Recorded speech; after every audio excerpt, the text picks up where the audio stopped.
dans ce que nous appelons le service de Dieu, ce peut être encore notre propre ardeur, notre propre enthousiasme, notre propre énergie qui ont la place, et non pas cette énergie et cette vitalité de l'Esprit de Dieu, qui seuls peuvent servir Dieu. Je ne prétends pas cependant que lorsque le Saint-Esprit se saisit de nous, nous ne nous donnions pas entièrement aux choses que nous faisons. Seulement, nous ne serons plus nous-mêmes. La source est le centre de tout. Il est vrai que si le Saint-Esprit se saisit de nous, il se servira de nous entièrement. Le Seigneur demande de nous que tout ce que nos mains trouvent à faire, nous le fassions de tout notre cœur. Le Seigneur demande que nous le servions de toute notre force, de toute notre pensée, de tout notre cœur, oui. Mais le Saint-Esprit doit avoir la responsabilité de diriger, d'inspirer, de gouverner. Sinon, tout serait vain.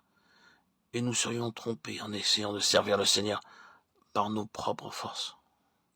Nous ne verrions alors aucun résultat vital. La question est, où est la source des choses? En nous-mêmes ou en lui?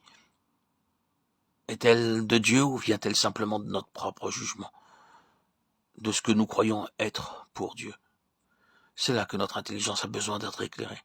Et c'est là que les choses doivent être à leur place. Cette vie naturelle ne peut pas arriver à Dieu et par conséquent, elle ne pourra jamais nous amener à la maturité spirituelle. Il est étrange, n'est-ce pas, que quelques-uns de ceux qui sont engagés des plus énergiquement dans l'œuvre de Dieu restent cependant si petits dans leur connaissance de Dieu. Notre propre âme ne nous amènera jamais à la maturité spirituelle, à une connaissance réelle et véritable de Dieu. Et c'est là le sceau de tout. La croissance dans la connaissance du Seigneur. Il ne sera pas question à la fin de savoir combien de travail j'ai accompli, combien j'ai été sincère et sérieux. La seule chose qui importera, ce sera dans quelle mesure et ce que je connais le Seigneur. Est-ce que je le connais comme il me le demande de le connaître? De combien ai-je grandi dans la connaissance du Seigneur?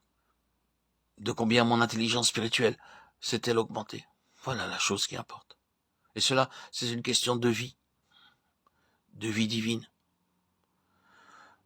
Le déluge fut le verdict de Dieu prononcé sur le chemin de Caïn. Alors Caïn se retira de devant l'Éternel et il habita dans le pays de Nod, Genèse 4,16. Qu'arriva-t-il ensuite? Il institua une civilisation. Relevons donc que ce qui est raconté après cela.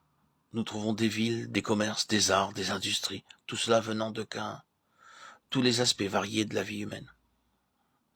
Caïn édifia une civilisation, il produisit un monde selon sa propre nature, une vie naturelle, une vie de l'âme, un monde de l'âme, ce qui n'était pas venu de Dieu, mais de lui-même.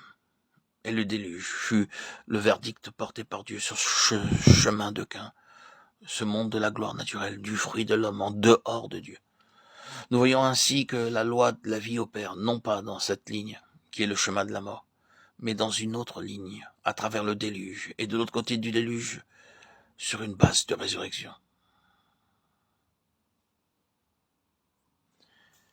Et maintenant, si pour un instant, nous laissons la base de la résurrection qui présuppose la répudiation de notre vie naturelle, la vie sera immédiatement arrêtée et la mort en tirera son avantage. Il nous faut reconnaître une fois pour toutes ce que nous avons fait de notre propre nature et de la base de cette nature, qui a été entièrement mise de côté, comme base de notre espérance, de notre confiance, de notre assurance, de notre attente. Et cependant, combien long est ce conflit terrible que nous avons à livrer contre notre propre nature pour en arriver à cette position.